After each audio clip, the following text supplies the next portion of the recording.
पर विमानों की उड़ान में देरी हो रही है। और ये खबर पाली से, ट्रांसपोर्ट नगर थाना पुलिस ने कार्रवाई की। अवैध शराब से भरा कंटेनर को जब्त किया। कंटेनर से 881 पेटी अवैध शराब बरामद की है। 1 करोड़ से ज्यादा की कीमत की शराब पंजाब से गुजरात लाई जा रही थी।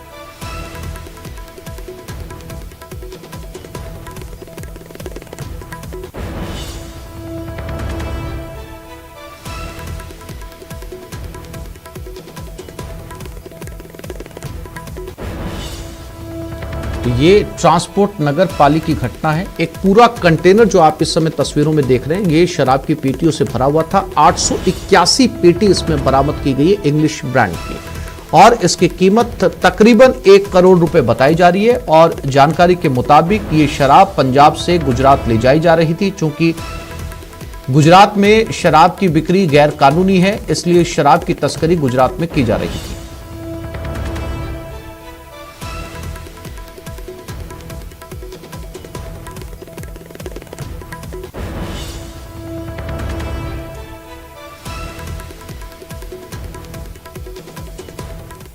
और ये खबर जैसलमेर से, जैसलमेर एसीबी ने बड़ी कार्रवाई की। एसीबी टीम ने चांदन के पास ये कार्रवाई की। 8,75,000 की नकदी के साथ कार को जब्त किया।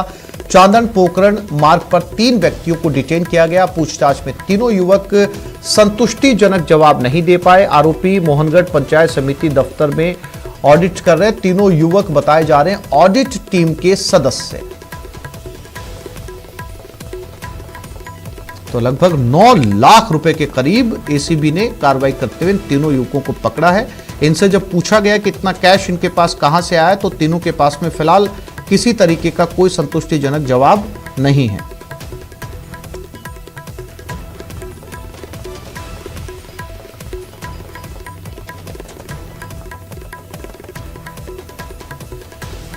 कोटा के कंसुआ में एक 24 साल की युवती ने फांसी का फंदा लगाकर खुदकुशी कर ली। इसके बाद इलाके में सनसनी फैल गई। मृतका काजल कंसुआ के अफोर्डेबल योजना इलाके की रहने वाली थी और अपनी पढ़ाई पूरी कर चुकी थी और घर पर ही रह रही थी। युवती की आत्महत्या के पीछे के कारणों के बारे में कोई जानकारी नहीं है, लेकिन जो जानकारी मिल रही है उसके मुताबिक युवती काफी समय से तनाव में चल रही थी। फिलहाल पुलिस ने शव को कब्जे में लेकर अस्पताल की मोर्चरी में रखवाया और जांच कर रही है।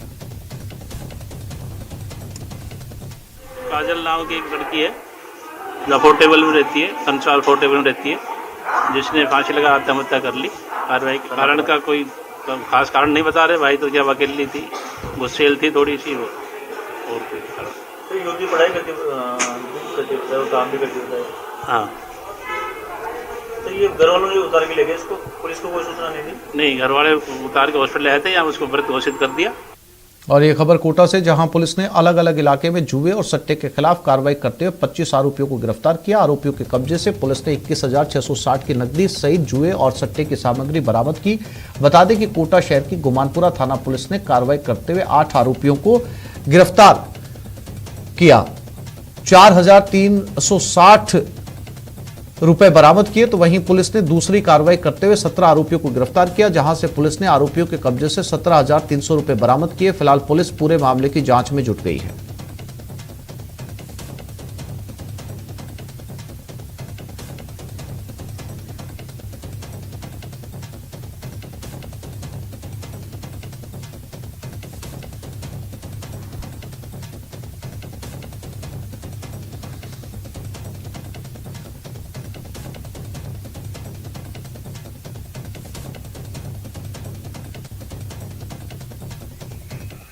नगर परिषद ने विश्वविख्यात ऐतिहासिक पटवा हवेली के सामने बन रहे मकान के काम को बंद करवा दिया। निर्माण कार्य को रुकवाकर नगर परिषद कमिश्नर ने मकान को ही सीज कर दिया।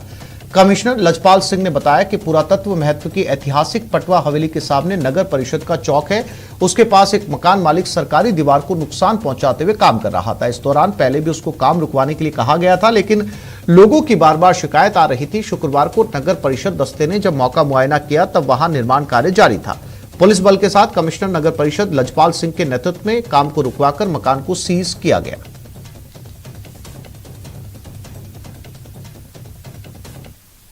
नगर परिषद के पटवा हवेली क्षेत्र, जो कि विश्व प्रचलित जगह है पर्यटकों के लिए, वहाँ सार्वजनिक चौक है, उसके पीछे कोई अवैध निर्माण चल रहा था। हमने महीने भर पहले रुकवाया भी था और उसको नोटिस भी दिया था। परंतु परसों यह सूचना मिली कि उस द्वारा लगातार निर्माण किया जा रहा है और नगर परिषद की जो चौक की जो नगर परिषद में दीवार बना रखी है उस दीवार को खुर्द-बुर्द कर रहा था और इस तरफ रास्ता निकालने का प्रयास कर रहा था। डूंगरपुर 84 थाना क्षेत्र के मांडेला उपली गांव में एक मादा तेंदुए के साथ उसका शावक नजर आने के बाद लोगों ने घेर कर पत्थर मारे। मादा पैंथर जंगल में भाग गई, लेकिन शावक एक पेड़ पर चढ़ गया, जिससे लोगों ने चारों तरफ से घेर कर पकड़ लिया और रस्सियों से उसके चारों पैर बांध दिए। मौके पर पहुंची वन विभाग की टीम ने शावक को कब्जे में लेकर डूंगरपुर पशु अस्पताल में इलाज करवाया।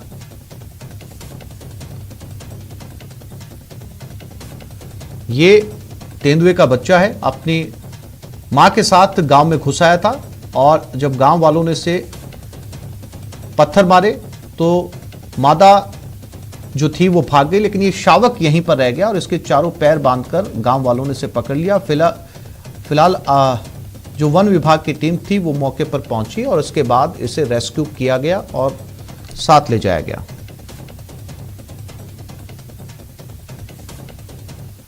रेप पीड़िता के परिजनों का धरना उनियारा थाने के बाहर 6वें दिन यह धरना जारी है। परिजनों के साथ रेप पीड़िता धरने पर बैठी है।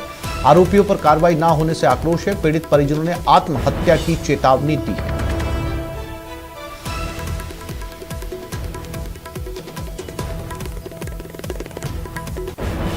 और दौलत हमारे साथ जुड़ गए, उनसे बात करते हैं। दौलत, कहां अड़चन आ रही है कानूनी कार्रवाई में?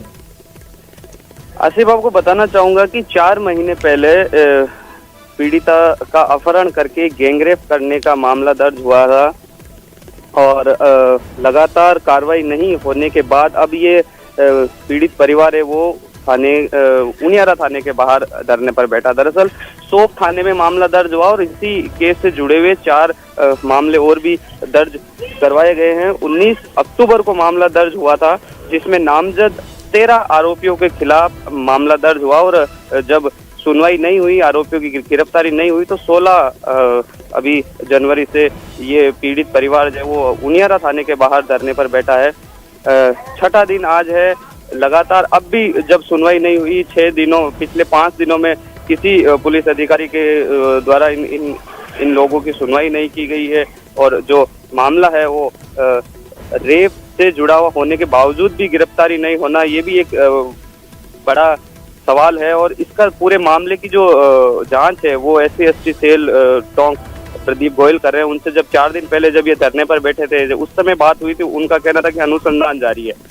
इस तरह के गंभीर मामलों में भी अगर 4-4 महीने डिले अगर होगा तो किस तरह से जो कानून व्यवस्था पर सवाल उठते हैं लगातार, वो वाकई में उनियारा थाने के वो सोचने वाली बात है। जी दौलत, जानकारी के लिए आपका धन्यवाद।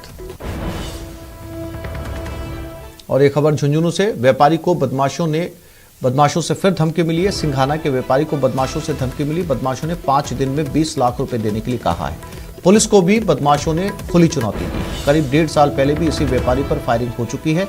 धमकी देने वाला हरियाणा का सचिन सराय बताया जा रहा है।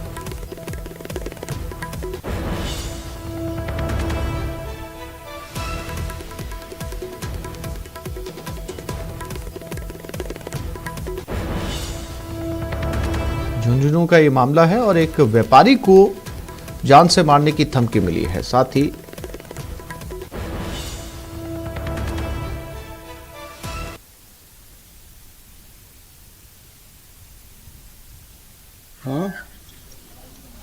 अरे भाई उस मन्नी से बात करवाना तू मेरी। आज गए हो बोलो कट गए से वो कोई काम गए हो वो को सिंगाना आज सिंगाना को ना काम गए है। अच्छा और दुकान पर कोने की ना।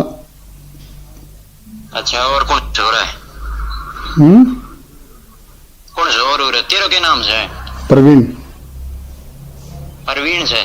और उसने बोल दिया तू फोन करके? उनका भाई ने बता दी, भाई था भी। अच्छा उसने बता दी, तू क्या बताई है? जो ते बताई वे बता दी।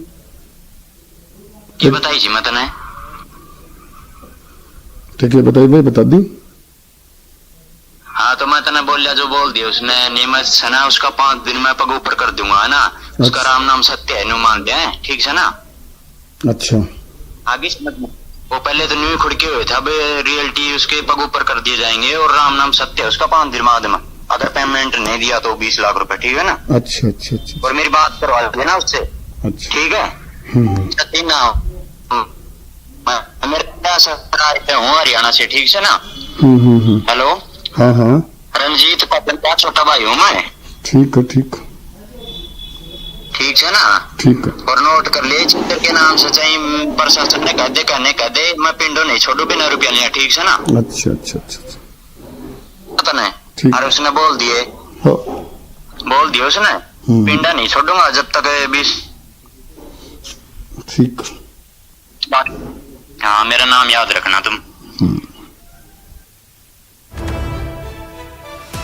तो ये वो फोन रिकॉर्डिंग है जो व्यापारी के एक वर्कर को, यानी व्यापारी के साथ काम करने वाले कर्मचारी को दी गई, क्योंकि सीधा इस फोनों को देखकर लग रहा है, ये फोन रिकॉर्डिंग को देखकर लग रहा है कि खुद व्यापारी जो है वो ये बात नहीं कर रहा है, लेकिन व्यापारी तक मैसेज पहुंचाने की बात की जा रही है। और इस फोन रिकॉर्डिंग से ये भी सामने आ रहा है कि जो कर्मचारी है वो उसको पहले भी फोन आ चुका है, उस कर्मचारी को धमकीबाज ने पहले भी ये फोन किया था और कर्मचारी ने अब व्यापारी को ये बात बता दी थी। एक बार फिर से फोन आया है और इसी व्यापारी पर बताया जा रहा है कि 1.5 साल पहले भी फायरिंग हो चुकी है। ये तस्वीरें हैं इस समय सिंघाना से, जहां सभी व्यापारी इकट्ठा हुए हैं। अब सवाल यह है कि झुंझुनू पुलिस इस समय क्या कर रही है और इस पूरे मामले को लेकर झुंझुनू पुलिस क्या करती है। चूंकि ये दूसरे प्रदेश का मामला बताया जा रहा है, हरियाणा से ये फोन आ रहा है, ऐसे में हरियाणा पुलिस का सहयोग भी इसमें जो है वो राजस्थान पुलिस को मिलना चाहिए। ये 2 अलग अलग स्टेट से जुड़ी घटनाएं हैं।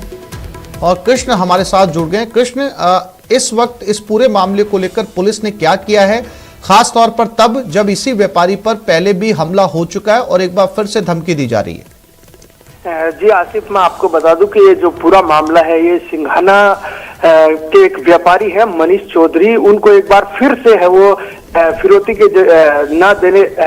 देने के लिए जो धमकी है वो मिली है और उन्होंने खेतड़ी नगर थाने में इसको लेकर है जो मामला दर्ज करवाया है और पुलिस है वो मामले की जांच कर रही है। वहीं एसपी मर्दुल कछावा है इस मामले की पूरी मॉनिटरिंग कर रहे हैं। साथ ही झुंझुनू पुलिस द्वारा है वो हरियाणा पुलिस से भी सहयोग लिया जा रहा है। ये जो धमकी दी है ये हरियाणा के सराय के जो बदमाश है वो सचिन सराय के नाम से ये जो धमकी दी गई है और इस व्यापारी को करीब 1.5 साल पहले भी फिरौती को लेकर धमकी दी गई थी और इसकी दुकान पर फायरिंग की गई थी।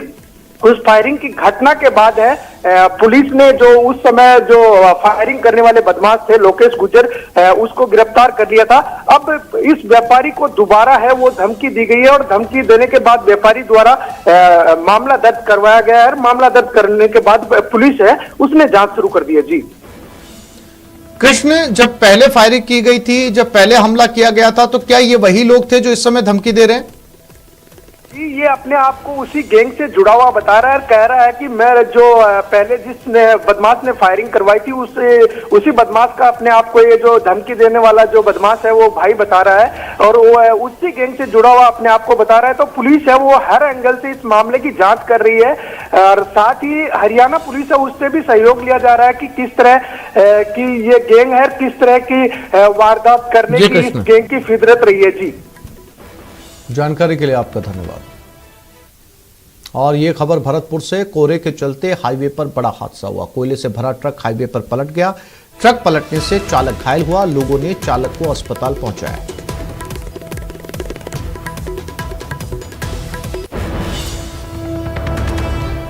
तो कोहरे के चलते एक बार फिर हाईवे पर एक्सीडेंट, और आमतौर पर कोहरे के दौरान इस तरह की खबरें अक्सर सामने आती हैं। बताया जा रहा है कि ये ट्रक कोयले से भरा हुआ था। ये तस्वीरें उस एक्सीडेंट की और आप कोहरा भी साफ तौर पर देख सकते हैं। जरा सी चूक के चलते बड़े बड़े हादसे हाईवे के ऊपर कोहरे के दौरान। दीपक पुरी भरत से हमारे साथ जुड़ गए। दीपक, क्या अपडेट इस हादसे को लेकर?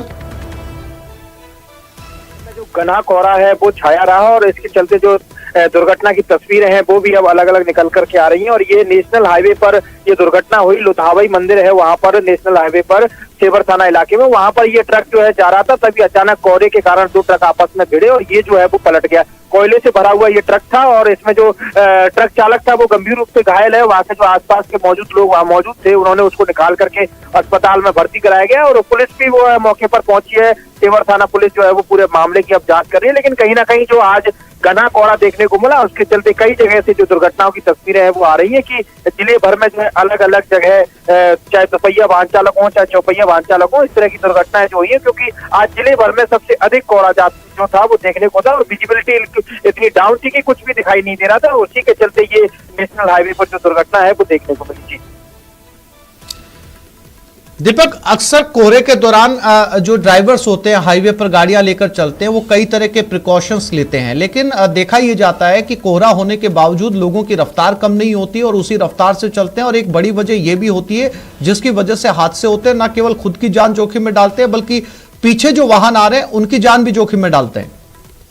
देखिए, बिल्कुल ये साफ तौर पर जाहिर है कि जब घना कोहरा होता है तो उसमें जो वाहनों की रफ्तार है वो कम नहीं होती है, वो रफ्तार से ही वाहन चलाते हैं और उसी का कारण रहता है कि दुर्घटनाएं होती हैं। और ये भी जो है रफ्तार का कारण ही देखने को मिला। घना कोहरा था और उसके बावजूद भी जो ट्रक चालक था वो तेजी से चल रहा था, तो ऐसे में जो डिवाइडर था उससे जो सामने एक ट्रक था दूसरा उससे टकराया जो रोड के किनारे खड़ा हुआ था और अचानक ही ये जो पलट गया और जो दूसरी साइड के वाहन थे वो भी तेज रफ्तार थे, तो ऐसे में दुर्घटना।